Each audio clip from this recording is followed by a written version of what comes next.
This is the Note Closer Show, where you get the latest developments in distressed note investing and learn the secrets of how you can control millions of dollars worth of property for pennies on the dollar. Get educated and entertained by someone who has closed thousands of deals and lives to support you in achieving the same. Now, here's your host, CEO of We Close Notes, Scott Carson.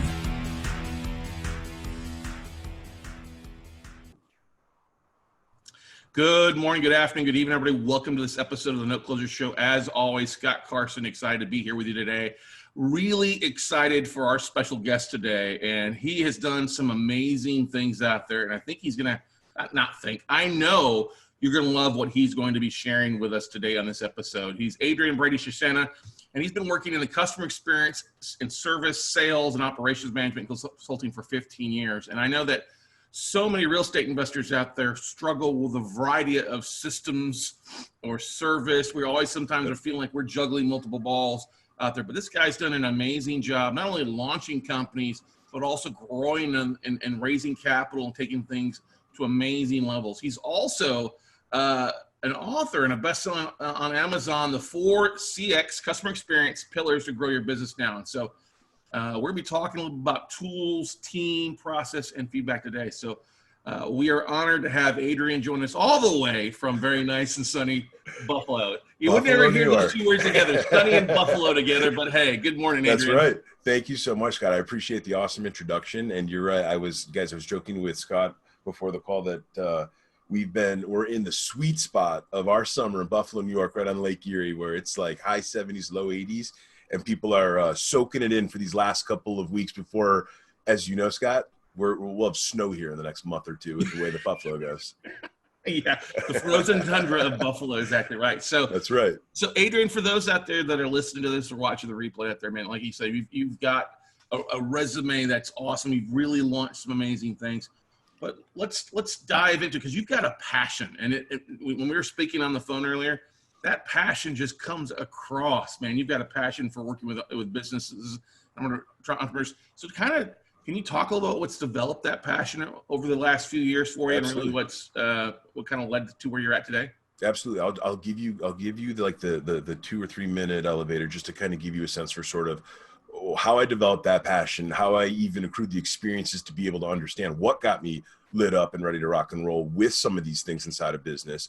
And then just to give the listener a better understanding, Scott, for sort of what my background is. And then from there, it sets us up. So for me, guys, I've been a bit of a venture capital startup journeyman, right? I've spent the last 10 plus years working at a plethora of different companies in New York City. And I've really had such an incredible privilege to be able to see not only a number of different incredible, super intelligent, super innovative startups, but they're in wildly different spaces, right, in different industries. And to Scott's intro points, yeah, there's a ton of items that like kept repeating themselves. There were trends, or there were things that I got to see again and again and again, which was allowed the next experience to be a little bit easier.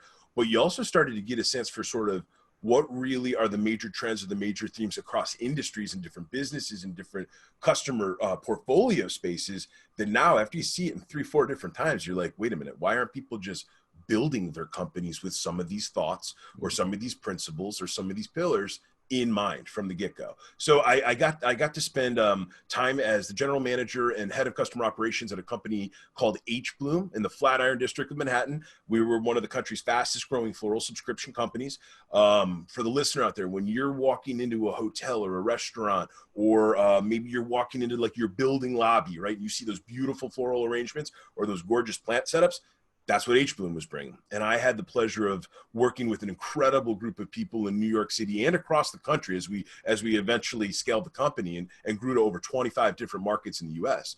And it was an incredible experience to work with some incredible customers, some incredible designers, and really, as Scott mentioned too, getting to pull up a chair this was my first experience where I got to pull up a chair at a venture capital backed company that was raising millions of dollars to make that dream a reality and to make it actually happen. And as we all know in this show, money's what usually gets the world moving, baby. You need it to get going. I spent spent time at H.Bloom. From there, I moved on to another business, and I think, Scott, as you and I were chatting about this, One Fine Stay is a business that I think is going to interest the listener. long story short, when Airbnb went to work spreading their flag across planet Earth, One Fine Stay was a London-based company that went straight to the top end of the portfolios out there, and they started stitching together this incredible portfolio of townhouses, penthouses, apartment suites, mansions on the lake and on the water. I mean, I'm talking some incredibly dope places, guys. And what they did is they took the top of the market over. And I had the pleasure of working as a head of customer experience in New York City, working with our host and our guest relations teams. And Scott, as you and I were joking about last week, this was a tough this was a tough crowd to keep happy, right? You had hosts who were giving the keys up to their multi-million-dollar homes, period. These places were gorgeous. But then on the flip side, you had guests who were coming in and they didn't mind spending $8,000 for a 4-night stay in New York City, right? Two grand a night. So the host and the guest triangle there was a really, really fun thing to manage. And I got to work with a group of incredible teammates in New York City every single day, making those day-to-day hosting guest interactions as special as possible. And then I spent time, I took a wildly different course, and I joined a company called Hometeam, again in Flatiron District in Manhattan. And Hometeam was trying to build beautiful days for older adults. Essentially, we had come up with a software technology that allowed us to do a variety of different activity tracking, scheduling, bill management, and service management for elder care or for home care for older adults, loved ones that need help on the day-to-day. And once again, I found myself in a position where I was asked to come together with an incredible group of folks in New York City and build a customer experience team from scratch to not only manage just the customers and the patients, but to manage our caregivers as well. We had over 400 HHAs in New York, New Jersey, taking care of older adults every single solitary day. And then most recently, I got the pleasure of working at the Soul Unicorn in Buffalo, New York, ACV Auctions. It's a digital auction automotive space that allows dealers across America to buy and sell their cars online, literally laying on the couch while they're watching the kids play with their toys on the floor, Scott. So they get to essentially do away with the days of having to go to the auction, sit in a bunch of lanes, watch a bunch of cars rolling through, figuring what you're going to bid on, what you're going to buy on, figuring out how the hell you're going to transport it home and get it back to wherever you just came from. ACV Auctions takes all the pain out of that, and we work with these incredible dealers every single day to help them buy and sell their cars. And to close with, the last 3 years, I've been building CX Chronicles, and I think what Scott and I talked about, and we thought this would be an awesome session for our listener with, is CX Chronicles is going through all those experiences I just chatted about. I just kept seeing the same patterns, the same themes, the same trends. And this is where the 4 CX pillar methodology was developed. And Scott, you and I will get into this more, but in short, we're going to talk about today how team, tools, process, and feedback can be one of the easiest things to start with when you're either building your company, scaling your company, growing your company. Maybe you're about to take some capital because you saw an avenue that you know that you can blow up 10 times. The 4 CX pillars are going to be a really great way for you to think about how you can control and optimize that growth moving forward. Yeah, I love that, Adrian. It's definitely a big thing. And that's the thing I loved about having you come on, is because we get so many, let's say part-time investors or part-time entrepreneurs that are transitioning. They're working their job and they're transitioning into something new, away from working for their 9 to 5 or whatever the job is, into an entrepreneur aspect of it, or Sure. new business owner, a variety of things. What would you say? Because obviously, if they're transitioning, they see an opportunity of some sort, whether it's they're baking cookies, or they're flipping real estate, or they're buying, like we talk about, things. They're out of those 4 pillars. What would you say is probably the first thing that they probably need to focus on more than anything else? Okay, so that's an awesome question, and I do get that one a lot. And it's funny because even on our podcast, on the CX Chronicles podcast, I always ask this: which of the 4 CX pillars do you tend to spend? And I would say 9 out of 10 times, you're going to get a customer-focused business leader that's the number one they bring up: team. The first pillar, team. So many times and so many conversations that I've had with different folks talk about how without the team, or without the beginning foundation of building a team, or without having some type of a support system that is your team, those other three CX pillars become a little bit harder, right? Tools becomes a little bit difficult to understand. What's the best? What's the most cost effective? What's going to give us the biggest bang for our buck? What can we implement? What can't we support because we don't have the technological support or we don't have the money to be able to pay for that support, right? So the team is going to oftentimes dictate the tools aspect and how people are even able to build their toolkit. Right. Same thing with process, right? It's like the better the team you have, the quicker you're going to develop a super laser sharp toolkit with processes that are baked right into how the hell you have to run the damn toolkit to be able to get the results that you need with your business. And then lastly, feedback. I think, Scott, you and I were talking about this the other day, but depending on what people's experiences are working with different folks, everyone's worked at a business or worked for an individual who is excellent at soliciting feedback, whether it's from their customers or from their team. And everybody's worked for either a company or an individual who doesn't ask at all. They don't care at all what the customer thinks. They don't care at all what the employee or the team thinks might contribute and make the best possible result. They kind of do their own thing. And I don't know about you, but I know that for me, in my experience, it's been more fun to work for the former, where you have a business that cares about what the customer thinks and cares about what the team thinks. Yeah, because if they don't care, they won't be around very long. They won't be long.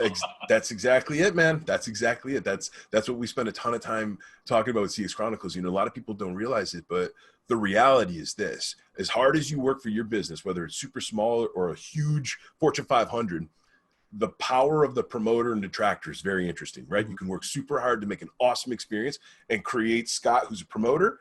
He's only going to really go on to talk about that awesome experience maybe 8 or 9 times with his people. When we have Bob right behind Line and Scott, and he has a bad experience and he becomes a detractor, he's going to go talk with 16 people about how terrible that experience was with that company. So really, thinking about how to double down on the power of curating as many promoters as possible in whatever business you're in is key. And it's really simple too. Yeah, I agree to that too. But I think many entrepreneurs and many business owners, when we're all control freaks at some point. Oh yeah, absolutely. Everybody's a control freak. And absolutely. Aspect is so difficult for people to do a variety of things. So I love it. Team is what I always believe is one of the biggest things. But the team is more than just, hey, you've got to hire a ton of staff. Your team is your vendors. Your team is your clients, your favorite, totally. Your favorite cheerleaders there for you. Totally. And building an environment that you're open to constructive criticism and feedback.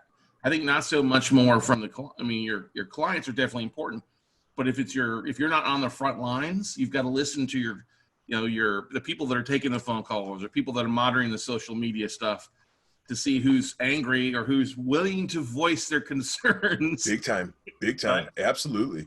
Yeah. And Scott, it's funny because most of the folks on this show that are listening right now, they already know how damn hard it is just to be able to get a potential customer or get a potential lead, get somebody on the phone, get someone to start answering. That is hard enough as it is. Not only that, you're probably spending some money for it, or you're spending some amount of time just to get that lead to even be able to want to talk to you in the first place.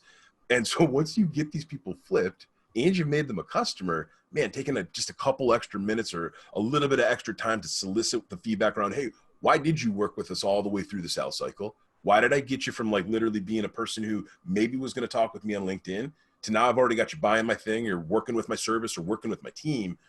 Ask them which key areas along that customer journey just trapped you or got you or made you want to talk to me. It's super, super important. Then you can repeat on that stuff. Yeah. And that's the thing is figuring out where they came in, what they liked, what they disliked, and hearing that feedback. What can we do better? One of the biggest things I've always done on an annual basis, sometimes twice a year, is simply send an email out to our database. Hey, how are we doing? What can we do? Asking the questions. We do, our different virtual events. We'll ask survey questions. Hey, what are we doing? What's your biggest need? And really tailoring your business to what your clients want versus the big mistake I think a lot of entrepreneurs make is thinking that they know everything their clients want and going that route, right? Big time. Absolutely. I think that, for me, some of the companies that I chatted about that I was so fortunate enough to be able to be a part of and just be a part of helping to build those companies. I think the one major takeaway that I got to see really, really close up, that SMB specifically, small and medium businesses, need to really kind of double down on, especially post-COVID here, Scott, where we both know, we were talking about the other day, man, as if things weren't already hard enough to be an entrepreneur or to have your own business or run your own shop. It just got a lot harder, guys. I'm just going to be brutally honest and come out and say it. There's going to be some Darwinianism at play here, where literally the strongest, the sharpest, the best, the people that actually like dig into this feedback, dig into what their customers want, dig into what works for the team and what doesn't work for the team. Guess what? Those are going to be the people that are going to be able to grow 10 times into the future. The ones that think that none of this stuff matters and think that all that's like hoopla, and it's just like, if it's not directly correlated to the bottom line or to EBITDA, get out of here with that. I don't know. I think it's going to be a little bit different in these next couple of quarters ahead. A lot of what we're looking at right now, guys, is, you know, when you look at what some of the brightest financial minds in the world are thinking about things right now, people are still hanging on to see what Q1 is going to look like next year. So I think, like, now more than ever, man, love your customers. Be all over the customers and the incredible employees that are keeping those customers for you every single day. Well, and that's the thing is, too, is it's always easier to keep a client than it is to go out and find a new one in acquisition. Always. Absolutely. Whether somebody's buying a physical product, an investor, things like that. I mean, and don't be wrong, everybody goofs up on this at some point.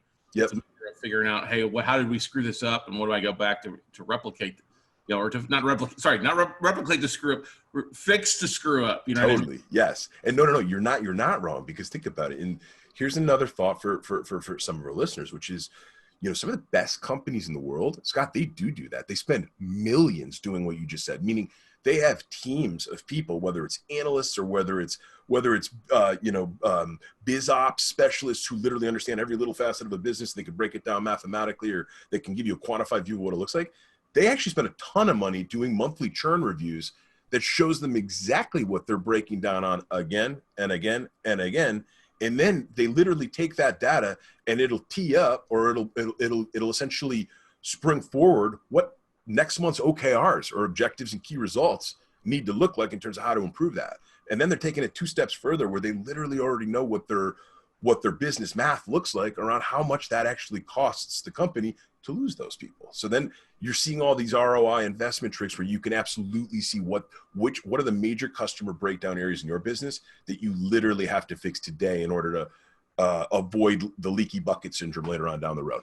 Mm-hmm. It totally makes a lot of sense there for you. And it keeps popping in my mind when you're saying that stuff. You know, who did we screw up on?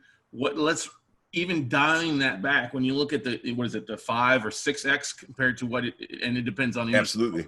Yep. Of 5x to keep a client versus a new client, that's a dramatic amount of money 100%. out there, and time and marketing across the board too, right? Yep, big time. I mean, look, when you see some of these big news stories about XYZ company raising XYZ ridiculous amounts of millions to do whatever they're doing, a huge part of that is these guys have already shown that within some of the early modeling, these LTVs, or lifetime values, of those types of customers are so great that they can afford all the burn now, and they can afford to raise the type of capital where if it needs 2, 3, 5 years to bring that thing to fruition, doesn't matter. They're going to make the money later on down the road. So there's tons of examples that we see like that out there today. A question I think a lot of new entrepreneurs get into the business, get into where they're focused on, they struggle with is, and this kind of goes back a little bit, maybe some of the tools we talk about. Sure. Is besides keep it, but it's that constant marketing aspect of things. I see so many people that get in and they think they've got, I got 5,000 friends on Facebook, or I got 10,000 connections on LinkedIn. I'm just going to do one post and that's all I need to drive in the business. And I think I know I hear this from my students, so many people fail on understanding that it is a process that you've got to consistently market on a regular basis. And on a recent survey we did with our audience, Adrian, this will make your skin crawl. We ask about 30 questions, but we always say, hey, how often are you marketing to your database? Like an email. Sure. And it was either, once a week, once every 2 weeks, once a month, what's an email? And over half said, what's an email, or once a month? And I'm like, that's not enough. Ouch. Wow. Yeah. Wow. I think, you'll see a lot of different points of view on that. I think it depends on what type of business you're in. What is your marketplace, or what is your customer base even want to see as far as engagement, right? If you're, for example, let me give you some examples here. If you're a marketplace like in eBay, or if you are a marketplace like an Amazon, you can drip every single day, frankly, because Scott and Adrian both already have the next 3 things teed up in our Amazon checklist, right? We already know that. So if I'm looking for golf balls, right, go ahead and drip me on golf balls. I'm either buying them today, tomorrow, or on Thursday, right? As we're loading up the cart. That's one example. eBay. Let's say that you're looking for that special piece of art, or you're looking for that one artist that you've been looking for forever, and you want a specific type of print. Show me every one of those prints. If you already know that I've searched for 15 or 20 of those items, that's like all day long. I think where things get a little bit different is when you get some of these companies that it's more of a commodity-based thing. Maybe you went to like a car wash. You went to a car wash in your neighborhood. They at least had a tablet set up where you could enter all of your information. So that's cool. They have a nice POS. It's modern and pretty awesome to be able to collect customer information. But then if you start dripping on me every single week for about a car wash, I don't know that that's going to yield the same type of results. It's a different type of experience. It's a different type of thing. Especially in the age of being stuck at home. Big time. Big time. I've got a buddy who owned a company, a car detailing business in San Diego, 15 full-time employees, and basically shut down permanently. Wow. And I'm like, I'm sorry to hear. Yeah, I said, what other marketing are you doing? Are you maybe going to the, instead of going from the consumer base, we thought about going to business. I didn't even think about that. We were just kept getting email. I'm like, nobody's driving, dude. The only people that are driving are your companies. Figure how to pivot your message and to your different client base out there, right? And Scott, to add on to that example, because that's an awesome example. The other thing too is like when you think about COVID right now, especially as a small business owner or a small business investor, you literally have to be looking forward more than ever, not where we've just been. You need to literally be looking for what are the different possibilities or the different opportunity points moving forward. Take your car wash example. I'll tell you what, maybe I might not go to the car wash right this second right now. If somebody just pulled up into my driveway and they could get my car nice and clean and I didn't have to do anything, literally they were going to do it in the driveway, probably would do that just because I think that's different. It's a different experience.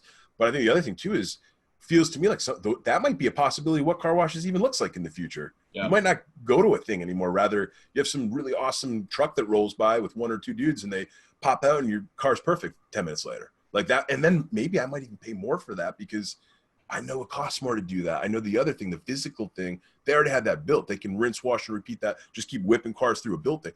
I understand that that's a different type of setup. So like customers, I do think there's some flex here. If you understand what the experience is, or if you understand what the business is trying to provide you in terms of a value or service offering, you will be willing to pay more for that. You really will. Yeah, because the fact is that you're serving them, and we all know people make decisions based on either money or time. Totally. And you can save that time, that allows you to charge more for your product or service. Big time. For a variety of things out there. Big time. Yep. The thing that that also popped in mind when you're talking about that on the VC side of things, because what so much in real estate and banks and debt and stuff like that, we get some people that come to me and say, well, I'm going to raise the capital before I go find the product. Yeah. I'm like, no. Investors don't want to talk theory. They want to see a product of some sort, right? Totally. Yep. Yeah, when you've approached VC or been in this conversation, what are some of the things that you see people stub their toes on, or heard people really stubbing their toes on when it comes to raising capital? Well, I think the first thing to talk about is what you already hit on, which is a lot of times the businesses that you see that are raising capital, the one major thing that people often forget is very rarely is it simply on an idea or simply on a back of a napkin type of situation, unless you're talking about some like multi-time winner, right? Some stallion, some him or her CEO or founder who has crushed it multiple times, and like an Elon of the world, and you just know that whatever the hell they get their wild brains into, they're gonna win and they're gonna dominate. That's like, come on, that's such a small clip. Most people are coming to these VCs and they've already got a really interesting business, or they've already proven some really interesting big market possibilities, whether it's a product, whether it's a service, whether it's a technology, that it gets those VCs interested. I think for me, I'll talk more specifically about some of my experiences. Yep. I know with H.Bloom, we were in a position where our New York City market, we'd already went after it. Within 1 year's time, we'd went out and won some global brands. We were doing things for 11 Madison Park. We were doing things for Burberry. We were doing things for some of the biggest hotels in Manhattan that you just walked into another potential customer's office and you said, oh, we're doing the flowers for Burberry right now. And they say, oh, yeah, okay, so then sign me up right here. And it was easy, right? When it came time to raising capital for H.Bloom, we'd already had a huge model that was producing millions of dollars of reoccurring revenue on the initial market that we had built out. So that was a little bit easier of a story to where you could go to some of these investors and make it clear, look, we've already got a proven business model. We've got a team that's built like our flagship market in arguably one of the hardest markets in the world to do business. Because for anybody that's done business in Manhattan, man, that's a different ballgame. Especially if you're running a service or an operations or a logistical perspective. Try moving 10 vans around Manhattan, man, from like 7 a.m. until 7 p.m. at night, or sometimes 10 p.m. at night. It's a mess, right? But it can be done, and multiple companies have proven it. I think when to talk about One Fine Stay, One Fine Stay was another interesting situation, because One Fine Stay, by us going and building out the high end of the portfolio and literally having hundreds now, eventually, if you look One Fine Stay up today, thousands of listings, the hotels immediately took notice to that, because they knew, wait a minute, we're not going to be able to rebuild or refabricate a Park Avenue townhouse. Like, yeah, we have a nice hotel and we could put you in the presidential suite, but we don't have a townhouse per se. They do, some of them do now. That's what's funny. We can talk about that later, Scott, but some of them got into that. But for One Fine Stay, when our founders went to raise more capital for that company, we'd proven across cities, some of the biggest cities in the world, London, New York City, Paris, Los Angeles, that not only can you go out and find hosts who are super high net worth individuals, but who also, if you go to a host and you tell them that you can deliver hundreds of thousands or maybe $500,000 of rental income back to them per year, and all we're going to do everything, and you keep 80 or 90% of it. A lot of people that understand money, that sounds good to them, and then they know exactly which points of the year that when it's lower demand, that they bring their families to their place and they use the damn thing for 2 weeks or for a month or for whatever they want to do when they're in New York City. So with that business, that was really interesting, where, getting interest in that space was very easy. One Fine Stay actually, Scott, ended up getting purchased by Accor Hotel Groups, and that's how that business was exited. Nice. I think the Fire Festival could have used you guys. They definitely could have used us. They could have used a lot of people's help, to be honest with you. Awesome documentary, though. It's an awesome documentary. Awesome documentary. Yeah. On the things that you should not do. Everything not to do. Yeah. We were talking, both Adrian and I are both fans of going someplace and travel and watching different documentaries now, since we're all stuck at home on things like that. So everybody knows our passion for travel too. Yeah. And that's the thing is if you're putting good teams together and you've got tools, having your teams kind of help develop your tools so that's ease for them versus ease for you a lot of times. Because I think for most entrepreneurs, their role has got to be the figurehead, the one that's going out and beating the bushes and really driving innovations and looking back, versus the development and the customer service. And then let's fix this. Absolutely. You know? Yep. And it's funny. You're right. Because most founders or most business owners, your big job, it is to be a part of the sales creation, be a part of the customer development, be a part of the big picture idea of what it is that your business is here for all of us. Why is it here? Right. That is what most executives need to be focused on. I think what's really critical, though, and if you think about the pillar of process, and Scott, you and I were talking about this the other day, but a lot of people, they fail to recognize the sooner you as a business owner, and I know we hear this all the time, but I do everything, or if I don't do these 10 things, my business won't run. That's where the process part comes into play. Okay. And there's so much content out there and so many books out there and so many, examples of how by taking 10 minutes, 30 minutes, 1 hour a week out of your busy schedule to just create living playbooks, create living customer journey maps, create living employee journey maps. If you're having a problem with people leaving your business, meaning I keep getting these great people and then they leave me 6 months later. Well, did you look at your employee experience map? Because maybe it sucks. Maybe you're not thinking about certain things that are really important to your employees. So maybe you should start there. And that process piece, though, becomes the thing that once you do it once, then it just becomes an ongoing refinement. It's not as crazy as it sounds, but having processes documented, understanding where people need to go to do certain things. I don't care how big or small your business is, that's imperative. It could be if you're like a 3-man team, it could be a 1-pager. Literally could be a 1-pager with like the gospel of things that you got to know about this specific business and how we operate with our customers and how we operate as a team. You could be a Fortune 500 and have tens of thousands of employees. You're still going to have a big, robust SOP playbook that tells you exactly what's expected of you and gets into the weeds and all the things that you need to know to perform well and to keep your job. Yeah, that's an important thing I think a lot of people struggle with is they get used to trying to Band-Aid it all together with duct tape and, a copper wire versus actually taking it. I mean, they want to be their own MacGyver. Yeah, that's it. You're right. And again, it's easy because these days, man, as an entrepreneur, throws so many wild ebbs and flows your way. You're riding the highs, you're riding the lows, you're avoiding bombs every single damn day. I get it. It's easy to fall into that, but man, even more, that's how that process can give you some regularity to sort of manage that circus along the way. Yeah, well, that's the thing is putting those things in place, putting those steps in place. That then allows for you to free that up off your plate by delegating into an assistant, an employee, a virtual assistant who can do a lot of the stuff remotely and reduce cost-wise for you to get rock and roll. Because even if you can take 10% off today and then 15% the next day, that adds to you being able to not only be creative but not stressed out and running around like a crazy person, right? 100%, man. 100%. Even simple tools like you and I were talking about this the other day, but Calendly, like for folks that haven't just like started using it, for example, or use whatever scheduling tool you want. I'm tools agnostic here. I try to work with as many tools as possible, but I mean, how many hours a week has that saved you in your business, Scott? Probably a ton, right? Oh my gosh. I would tell you this, if we, saves it a ton because it's in one spot. When we do our events, we've got a link that saves where everything, like when you filled it out, you had your bio, you had all your information in one spot. And then I can just forward that email to somebody, or my assistant can log in and take a look at that stuff, and they get all that stuff for editing. So it saves us hours and hours. You know what Absolutely. I mean? And then I hate to say it, but one step further, maybe not for everyone, but guys, post-COVID world, that's the type of like experience, Scott, or whether you're trying to, whomever you're working with, whether it's one of your customers, one of your people that's interested in your training, whether it's someone you're literally doing a deal with on the side, and you got a property that you're looking at and you're trying to get at somebody.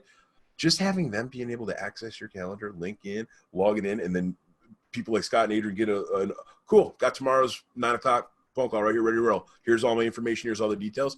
Didn't do anything. Now tomorrow you just have to get on the damn call and do your magic, right? Yeah, exactly. And there are so many great things out there to not only make it great for you, but also you talked about there, and I think a lot of people don't understand a customer journey.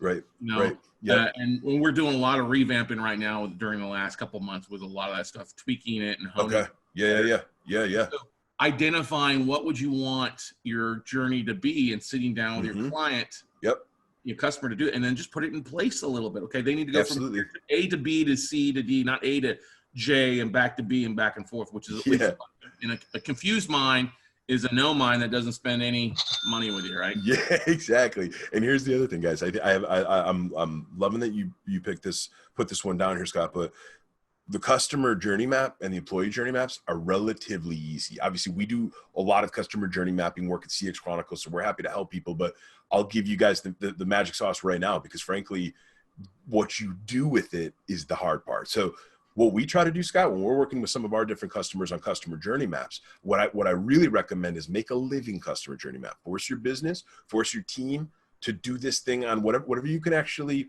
manage. But if you can do it quarterly, awesome. If you can do twice a year, great, fine. Minimally, it's once a year. Once a year, you better be going back and looking at that thing and ripping it apart. Because if you're telling me you have the same customer journey map right now today that you did 365 days ago, I don't believe that. I think that we all know with how fast the world moves today, we're constantly changing things every day. But I'll give you guys a couple thoughts. We break down these customer journey map into a few simple buckets, okay? If you're imagine that let's go to a pre-COVID world, you're in your favorite conference room with your team or with your people, and you got your whiteboard, and whomever your best whiteboarder is up on the board. We basically use a simple mapped out approach, right? You literally spread this thing across the way. And what you're going to do is you're going to have a bunch of people kicking in ideas around how the hell they see the day-to-day customer journey.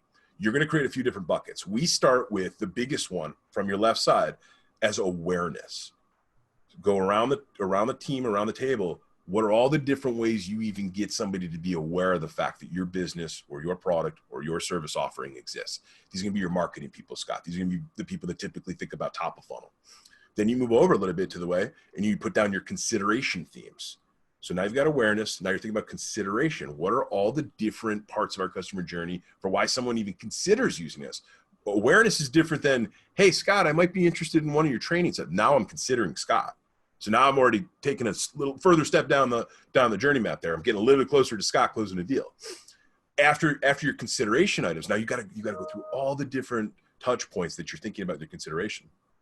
Then you get to conversion. This is all of our favorite part, right? You smell the blood in the water. You know that you got maybe a new person getting a little bit closer, working with your business, working with your product, working with your service. But think about conversion in and of itself. You've got all of these different ways that a customer might convert. Maybe you convert them over the telephone. Maybe you convert them in a hotel lobby when you're in a pre-COVID world, when you're doing your sales training, and you could chat with someone for 10 minutes and literally close them on the spot to get them into your next session. Or maybe it's live chat. Maybe you have such a direct need as a business that you can literally close somebody for the next thing right on a chat, right? It could be all these different channels. After conversion, this is the big one, Scott, that people really blow. I'm talking from the smallest of businesses in the world to the biggest, most well-financed companies in the world. Onboarding. Customer onboarding, right? Customer onboarding. I know that a lot of people are starting to see more and more content out there around what's a perfect customer onboarding. How do I optimize my onboarding?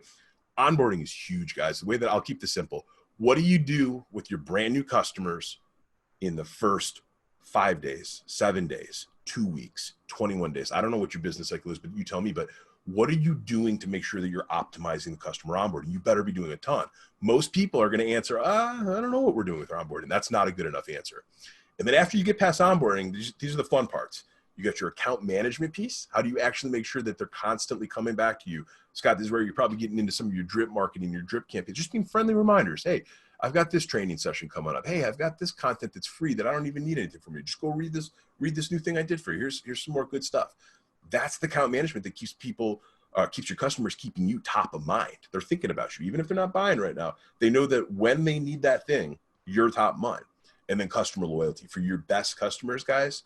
And Scott, this is, I'll stop after this, but the customer loyalty part, the best companies in the world, they've mastered this piece. Mm-hmm. Whether it's your American Express of the world doing literally whatever the hell they have to do to make sure that you don't even think about another type of credit card offering, whether it's your favorite hotel that literally just feeds you free nights or they feed you the upgrades, whatever it looks like, because that's the hotel that you're using, or airline companies that actually take care of their customers because they've seen that Scott flies 52 weeks out of the year and Scott gets something because he does that, right? So those are just a couple thoughts around giving you guys some ideas for how you can think about just building out your own customer journey within your own business or team.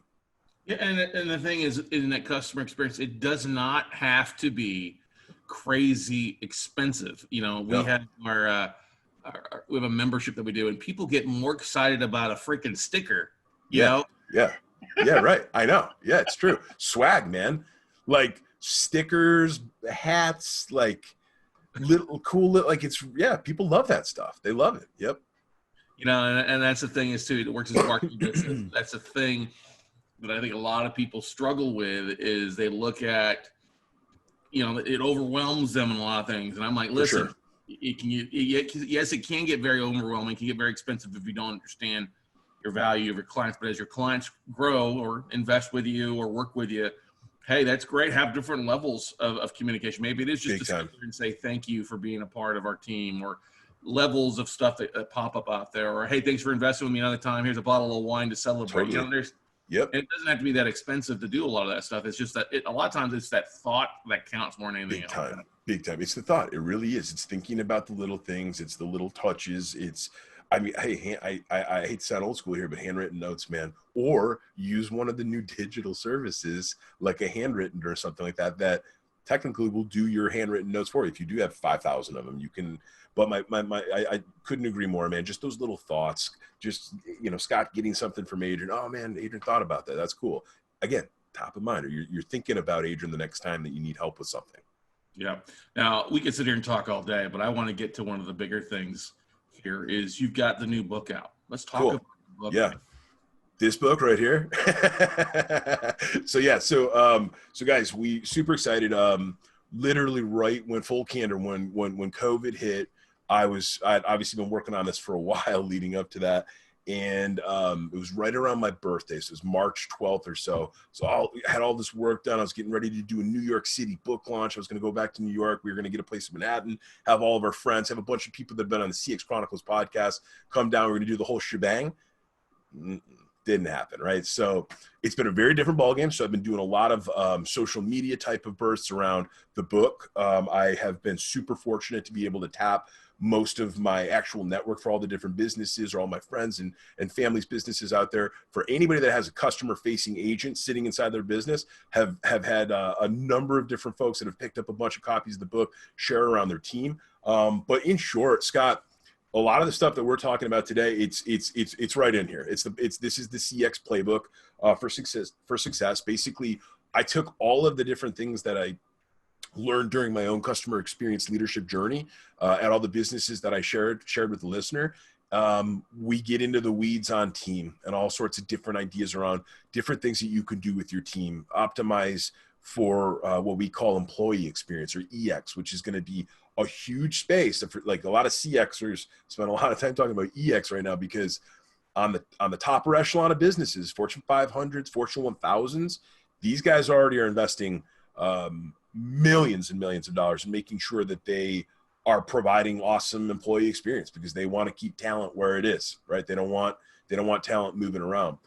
We get into a bunch of different ideas around tools. I know Scott and I didn't get into it too deep today, but one of the big things that we do at CX Chronicles, we're actually partnered with a number of different CX-oriented SaaS solutions. We work with Zendesk, we work with Freshdesk, Salesforce, HubSpot, and all of these other different tools that allow your business to think about how and when and where do you need a CRM just to manage all the different inbound customer information you have? Or better yet, some of the stuff Scott and I are talking about, how do you get excellent at knowing everything about Scott, know everything about Adrian, essentially use each experience or each interaction or each transaction as another opportunity just to further solidify the business relationship and make sure that both party keeps working with each other moving forward. And then really, spending a lot of time thinking about which tool is best for your business. Because look, some of the businesses that I talked about that grew to over 1,000 people, yeah, you might need some really robust tools like a Salesforce or a Zendesk to run those. If you're talking about some of our friends' businesses where you've got 10 people on the team, there's a whole other path that you can take. So those are a lot of the things that we do with our clients as well, Scott. At CX Chronicles, we help them build what their CX and their EX roadmaps need to even look like. Not only that, we can save people a ton of money, because I think one of the things we didn't get into, Scott, about the venture capital world is how much money they burn, right? That's not Scott and Adrian's money, man. That's somebody else's money. It's very interesting to see how that money gets spent. Mm-hmm. Sometimes you might as well just light a match to some of it. Oh yeah. I have seen some very interesting things in my journey with whether it's overhiring and getting a little over ambitious around, hey, we're gonna have all this stuff, let's overhire. Whether it's the tools piece, guys, this is probably the biggest one. This is probably one of the biggest value adds that we can give to your growing business.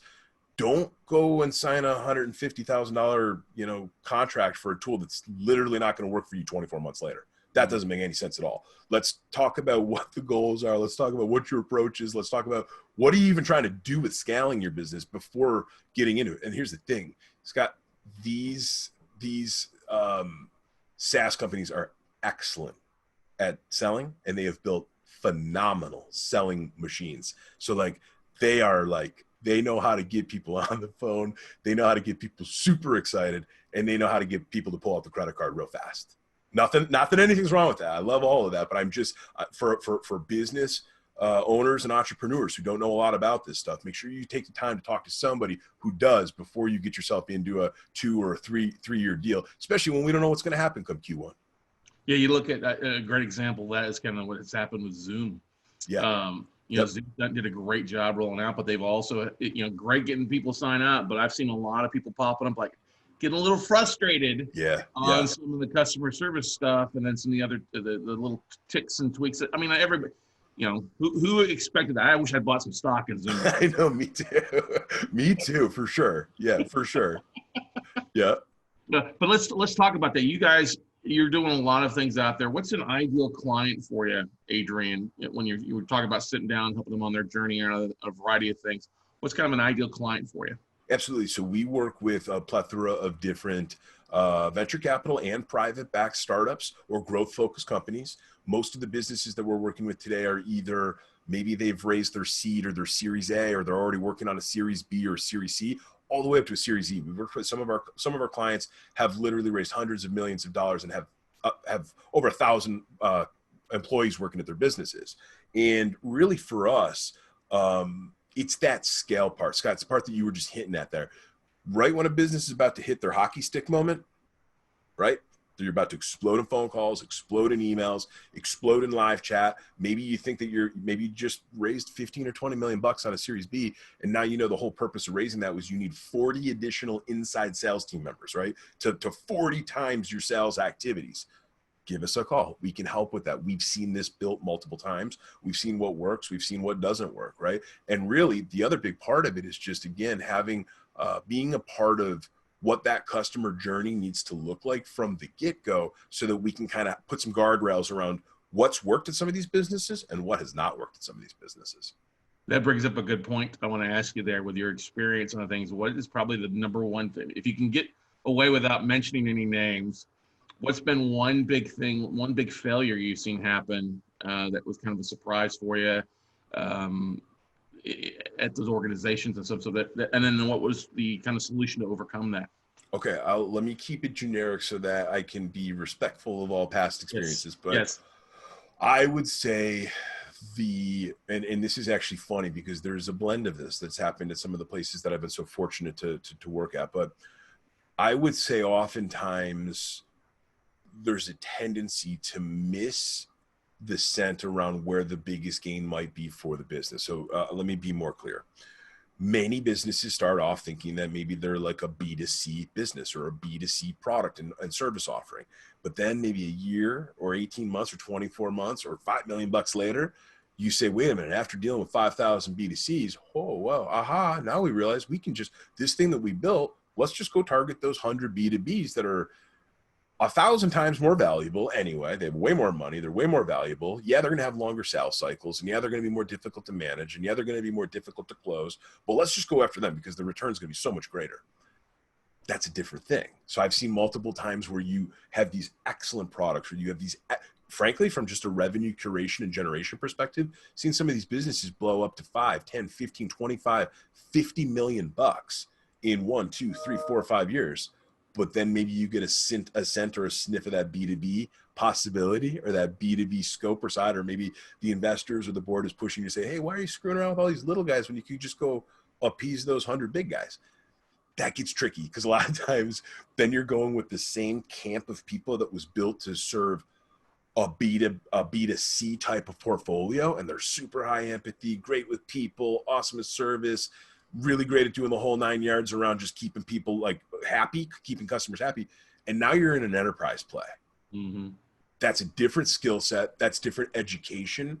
That's different financial and mathematical knowledge altogether. You need to literally be able to compete and to be able to work with some of the brightest financial minds on planet Earth, because that's where a lot of those people end up, guys. They end up at these big, massive companies where their quants and some of their analysts are just absolutely super, super talented with being able to tell you financially and mathematically what's a good buy, what's a bad buy, what's a good customer, what's a bad customer. That's part of why they get so big so fast. I love it. Yeah, I could see that definitely when you grow to a different level, because it's a different mindset, different client base, different pricing model, sure, different experience level when you're going B2B versus B2C for a lot of people out there. Big time. Yep.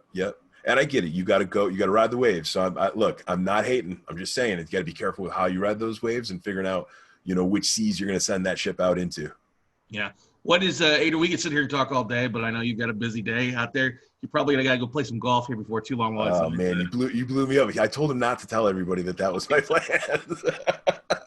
All right, I'm out. The secret's out. I would be joining you, too, if I couldn't see this 104-degree heat in Austin.